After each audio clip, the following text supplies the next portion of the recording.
नमस्कार, मैं हूं प्रियंका और आप देख रहे हैं राष्ट्रीय जगत विजन न्यूज। स्कूल जिसे शिक्षा का मंदिर कहा जाता है, स्कूल जहां देश के भविष्य को गढ़ा जाता है, लेकिन आज इस स्कूल को अय्याशियों का अड्डा बना दिया गया। आज शिक्षकों के हाथों में किताबें कम, शराब की बोतलें ज्यादा दिखाई देने लगी है। पूरा मामला छत्तीसगढ़ के बलरामपुर जिले के वाड्रफ नगर ब्लॉक के पशुपतिपुर प्राइमरी स्कूल का है, जहां एक शिक्षक पहले खुद नशे में धुत होकर स्कूल पहुंचा और फिर छात्राओं के साथ ठुमके लगाने लगा।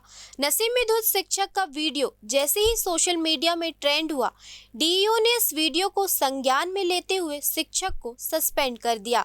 जानकारी के मुताबिक पशुपतिपुर प्राइमरी स्कूल के टीचर लक्ष्मी नारायण सिंह अक्सर नशे की हालत में स्कूल पहुंचते हैं। लक्ष्मी नारायण सिंह प्राइमरी स्कूल के हेडमास्टर हैं।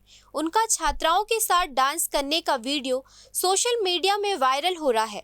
नशे की हालत में टीचर क्लासरूम में मोबाइल में गाना बजाकर स्कूली छात्राओं के साथ डांस करने लगे। ये वीडियो स्कूल के किसी स्टाफ ने ही रिकॉर्ड कर लिया।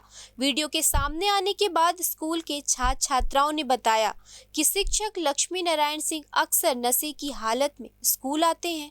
कई बार शिक्षक मारपीट पर उतारू हो जाते हैं और बेवजह मारपीट करते हैं। फिलहाल इस खबर में इतना ही। देश प्रदेश की खबरों से अपडेटेड रहने के लिए हमारे चैनल को सब्सक्राइब करें। नए खबरों की नोटिफिकेशन के लिए बेल आइकॉन जरूर दबाएं। नमस्कार।